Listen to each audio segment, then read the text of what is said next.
So I'm taking out the trash, right? And I see some new people. They moved in next door, right?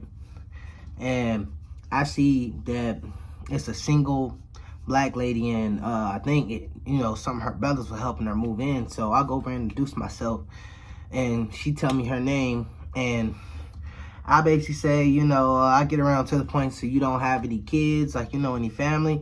And when I said that, she kind of got like, a little touchy. So I was like, oh, my bad, did I say something? She's like, nah, you good. Here, let me go pick the rest of the stuff up. So she went and picked her stuff up. And, this girl was actually cool, man. She came out, with, some champagne or whatever. And I'm basically sipping. And she basically say, all right, so let me tell you. So back in 2003, she had twins, Kayla and Riley. And, basically, they was, funny, like to play, and they loved the Powerpuff Girls. That's what they loved. So, they was about, 7 years old, 7 or 8. I forgot what she said, but she was somewhere around that age. And she basically said, to where the baby daddy wasn't around, and then she always had to work at nights.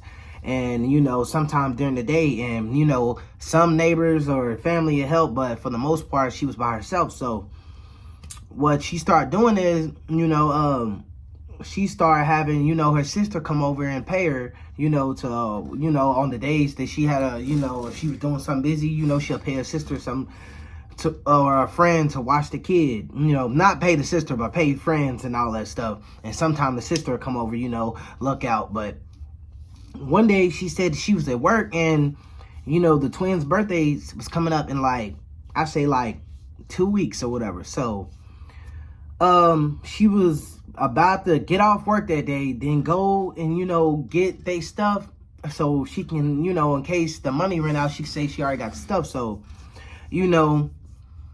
she gets out, she clocks out of work. She worked at a mail place at the time. She was a mail lady. And, she got back in her car, and just as she was about to pull in to the Fayette Mall, she gets a call from her sister.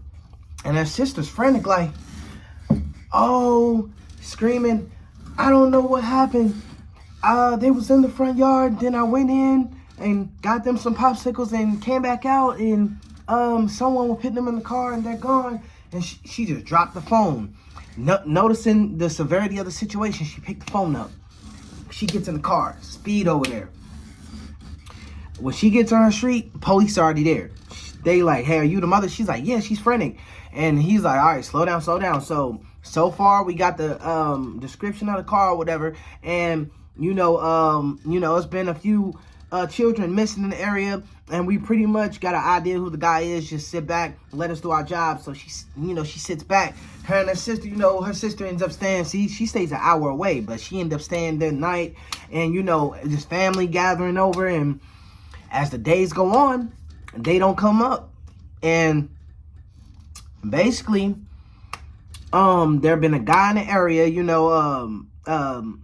someone comes up and tell them, yeah, because my son got taken about a month ago, and the guy, he had on white gloves, and he's supposed to be like an Asian guy or something, and he pulls up in the white car, and he offers the candy or whatever, and as soon as they get close, whether they get in or not, he hops out, throw him in, and speeds off. Long story short, 2 months pass, and a dude, construction worker, not a construction worker guy, a guy work on the side of the road, he's blowing, the stuff away off the roads and stuff. And he ends up seeing 2 little girls covered up in a cardboard. And he immediately almost throws up, called the police.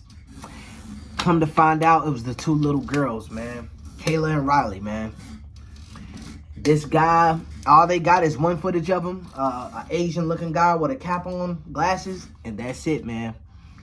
He never been found. Rumors going around that he went back to Korea or, China, somewhere like that, but he has never been heard from since.